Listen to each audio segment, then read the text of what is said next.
that kind of eased up the scouting, or is it just still just as difficult as Coach Mellon was saying, and the system doesn't change for quarterbacks in Missouri? Yeah, I don't know that it has a dramatic impact on our preparation.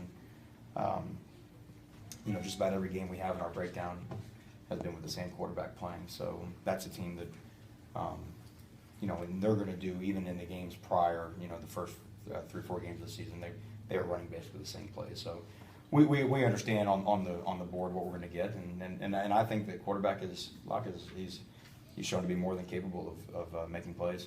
What do you credit Missouri's offensive struggles to? Is it the new quarterback, or what is it that has prevented him?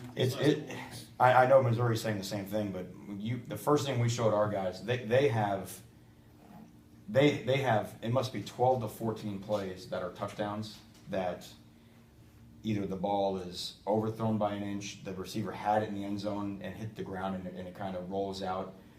The first 3 plays of the game against Florida, they're behind Florida's secondary for a touchdown, and both guys step out of bounds.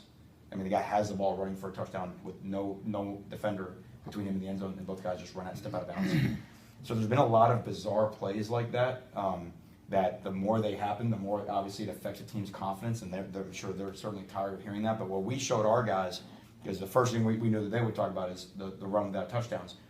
We showed them what we call 14 touchdowns that they had scored, that just for one reason or another, that on the chalkboard, what the offense did to the defense, that they were behind the defense and it was a touchdown on the chalkboard. It just didn't turn out to be a touchdown. So we know that for us to have any chance of success, we can't let those things happen, because the odds are that their level of execution is going to match, and then those things will start becoming big plays from down the road. They've got good coaches, they have good players, and they know what they're doing. I know you've said in the past that the defense in your scheme focuses on the run game first. So I guess how often would you scheme, or would the quarterback matter in this case? Obviously they switched quarterbacks, but when in your scenarios would it matter, hey, you know what, they switched to quarterback, that's going to then affect our scheme? Well, it would depend if the quarterbacks had dramatically different skill sets, where one was much more of a runner than a thrower, and the other one was more of a stationary guy. If they changed, some teams will change personalities if they have different quarterbacks. And then obviously if you're playing a quarterback who might be so superior at doing one thing that you may have to change some things to try to take that away, and that might affect the way you play the run. But in college football in this day and age, the run game is still every quarterback's best friend. And you've heard it a million times, but that doesn't make it untrue, is that you're still trying to make a team one-dimensional. And they're aware of that, and they got to try and do things to try and get the running game going, and we got to try and do things to get it stopped.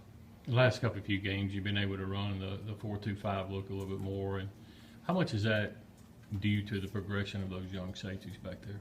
I would say it's half due to those guys getting more comfortable and being able to take more reps on the field, and then also just half due to the offenses that we've been playing. We've really gone 3 straight weeks in Missouri. Will be 4 of playing teams that originate in a lot of 4 wide receiver sets.